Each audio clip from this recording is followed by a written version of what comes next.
All right, fans, welcome back. This is bonus episode time, and we're with David Chappell. David, you still with us? Yes, sir. All right, perfect. We just talked about Mid-Atlantic Championship Wrestling. We talked about the Mid-Atlantic programs, but there's something I want to talk about, and I've got right here. This is a newspaper clipping. This is one of when I look at my collection, and I look at some things that I have, this is a newspaper clipping from the Williamston, North Carolina. The newspaper was called The Enterprise, and this is from March 15th of 1979, and it's promoting wrestling at the Roanoke High School Gymnasium on March 22nd. That's going to happen on 1979. Nature Boy Ric Flair is pictured here with the white robe, black and white photo, and I did have Ric Flair sign this newspaper clipping. But David, talk about, one of the things we've talked about a few times is fans, they remember 605 on the Superstation, and they remember NWA and kind of that Mid-Atlantic move into the NWA, move into WCW. But talk about Ric Flair, Ricky Steamboat, Big John Studd, Ken Patera wrestling in the Roanoke High School gym. I mean, unbelievable when you think about that. Yeah, I tell you what, Scotty, we call them spot shows. Yeah. And Jim Crockett Promotions really was really good about sending the guys around the loops around the bigger towns on off weeks to where it was more readily available to some folks that are out in the hinterland, so to speak. And that's one of the things that we hit on the website a lot. And when I talk to a lot of the wrestlers, I try to bring up, because I just thought it just spoke volumes about how good they were with their craft and how they viewed their position with the fans, is that they would go to these smaller venues, these high school gyms, junior high school gyms, sometimes football fields. Right. Obviously with smaller houses, I mean, the capacities just weren't there, but I think the credit goes not only to the workers, but to the office too, because they would book really terrific shows as far as talent goes, that you would not think you'd get. And I'm just going to use the one that comes to my mind that sticks out to me sort of as a favorite spot in the Richmond area, the Colonial Heights High School gym. Right. The caliber of people, workers that they brought in was just great. And then what I think speaks really volumes about the wrestlers were that they, whether it was 500 people or 1,000 people, or you go to in my area, the Richmond Coliseum, where sometimes you had 11,000. Right. The performance was the same. I mean, they absolutely put forth the same level of effort and intensity.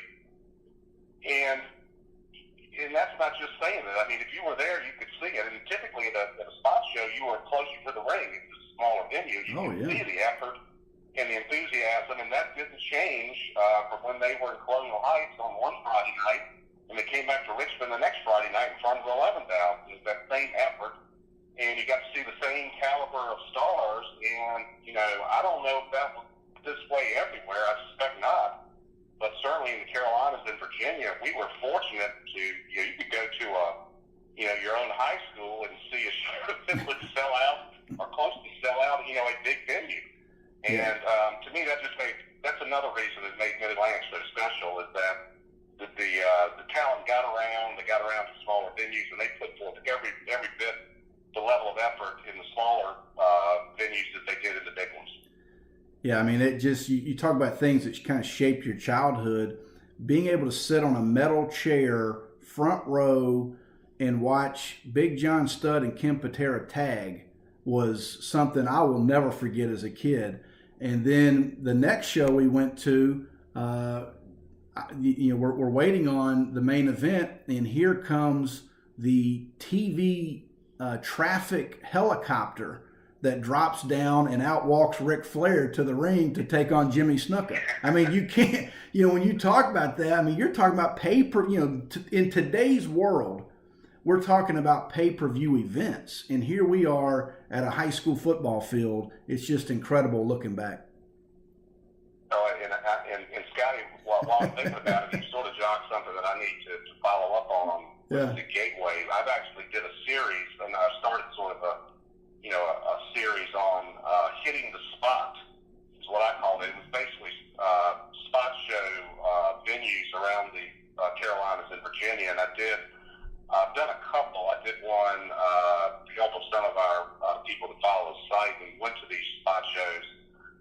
One was at the Augusta Expo in Fishersville, Virginia, which is not that far from your area. Right. Growing up in the Stanton, Virginia area. Oh yeah. Did one on Culpeper up at sort of the northern fringes of the Culpeper Junior High School gym, the northern fringes of the Mid-Atlantic area. But that's something I think, really, from my perspective, I need to go back and do, because do some more on it. There's so many great small venues. I did one in Lawrenceville, Virginia, which is actually where I work as well. But if any folks, in your program have any particular memories of or have heard about, events and smaller venues back in that time, I would love to, tap into their knowledge, maybe do something on the site, because that is sort of a forgotten area, and I've tried to, make that part of the site, but to be honest with you, I've sort of fallen short and haven't done as many of these smaller, towns and smaller venues that got used to seeing great wrestling as I should have. So that's something I need to try to do better on in the future. But yeah, great times. You can just go to your own high school and see these big stars, just walk right into your own high school gym. It's pretty amazing. So talk about MidAtlanticGateway.com, yourself, Dick Bourne. Talk about what's going on, kind of some things you have on there that the Wrestler Weekly fans and followers can continue to progress in their knowledge and love of Mid-Atlantic. And, well, thank you, Scottie. It's always great to have an opportunity to sort of, spread the word about the Gateway. We've been around now since the year 2000, so we're becoming, I guess we're almost hit the, we turn 18, so maybe as an adult, maybe that makes us an adult. People that know us will question that, but anyway, 18 years, but we've been involved doing it. We gone to a blog format about 3 or 4 years ago. You can go on the site. You mentioned the URL or the address to it. Actually, there's a link on the main site to our older site, which actually can take you back to 2000, and we have a lot of great content that archived that you could really just spend days on if you're a fan of pro wrestling. Right.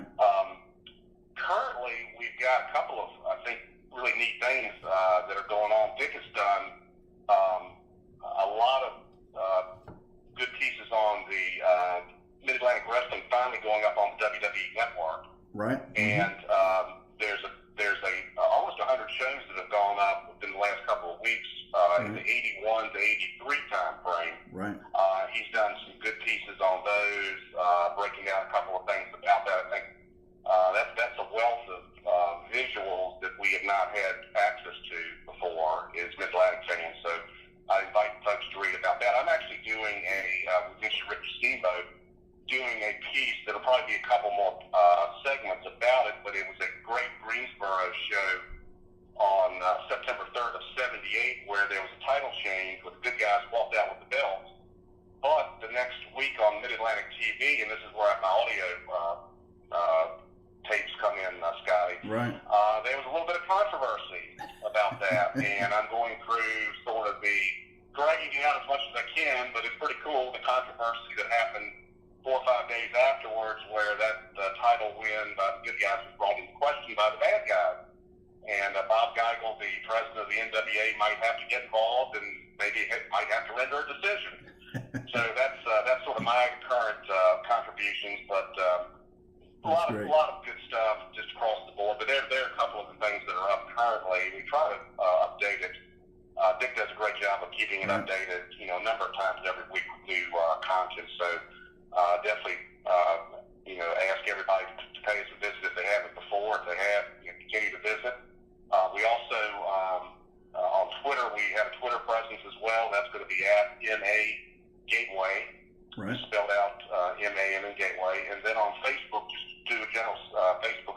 for Mid-Atlantic Gateway, and we also do a Facebook presence as well. So, and we'd love to hear from folks. I mean, we haven't cornered the market on, ideas and things to go back. So we really draw a lot of what we do from what, the folks that visit us, suggest. So please let us know, and we certainly try to work on, doing stuff that people want to see and read about. Absolutely. Well, you guys do a great job. I know that for me, a person that grew up then, my brother Reggie is heavily involved in what we do at Wrestler Weekly as well, and just tremendous. And I'm also told that you have a great article on Ricky Steamboat and Jay Youngblood that's on your website. Yeah, exactly, absolutely. I would, more than anything else, people need to head that direction, because it's a great article, but also a great team and a great time frame. And Scottie, what's kind of topical about it is that, on the new offering from the WWE Network that has the Mid-Atlantic stuff, right, from 81 to 83, I'm looking at I'm sort of taking my watching that. I just picked January 1st of 83, and I'm going straight down the line, and I'm right in the middle of the big sort of getting ready to blossom into the almost the precursor of Starrcade, when Ricky and Jay, get Sergeant Slaughter and Don Kernodle. They go after the belts and ultimately take them and trade them, and then absolutely. That's now people can see the build up to that. That's and great. Kind of see, what and of course that team went on for a long time and did great things, but I'm not sure there was a better time frame than that early 1983 when they were getting going again, and a great build up to that that March 12th of '83 spectacular in Greensboro that, in my mind, sort of set the spark for Starrcade, and we all know what happened, after Starrcade and the way the business has evolved. So it didn't get got a lot to do with that. I really do. Yeah, that path to Starrcade did not get any easier. You go through Slaughter and Kernodle, and all of a sudden now you got the Briscoes. So yeah, the Briscoes. Yeah, they were still baby faces, at least in the early part of right, the year that I'm watching. But right, you sort of have a few subtle hints. Ricky and Jay, if they happen to win the belts, Jack and I will be right there too. I mean, they did a magical job of building that up, and now you can go back and kind of follow it and see it week by week, which is really really cool, and it puts your piece gives that some visual perspective. Absolutely. And Scottie, I'll also mention, you talk about the 605, folks sort of right, maybe started really watching, and of course cable TV, sure, really becoming available to a lot of people. And sure, 605 was sort of the first stop for a lot of wrestling fans. But just keep in mind, a lot of this stuff, if you're interested in that time frame, the 605, the lineage really, in large part goes back to, the Mid-Atlantic area. Oh, absolutely. And era. So if you're, even if you weren't around, or, unfortunately, a lot of the video is not available because it wasn't preserved, but, now we're seeing some that was fairly early. But, if you want to take it back earlier, you really are not, changing the route so much. You've got a route, through the gateway that can take you back in time, to really how 605 sort of became what you probably started watching at 605 in a lot of respects. So there's kind of a link there that hopefully we can take some people back to the time capsule a little bit to maybe some things they are familiar with. And I think we have done that with a lot of younger people, and they say, man, I wish God, I didn't know this even existed. God, I wish I was wish I was around back then and could have seen it. And so hopefully we've expanded those horizons for a lot of fans that are really fans, but just weren't around to see some really good stuff. So it's really it's really a history lesson of sorts, but a lot more fun than history in a conventional classroom. I will tell you that. No doubt about it.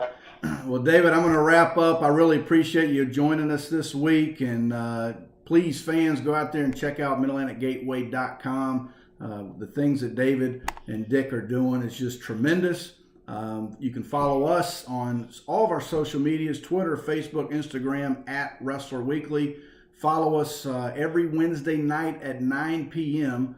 subscribe to us on YouTube, and you will get these episodes right in your inbox. So, David, thanks again for joining us. And fans, so long for now.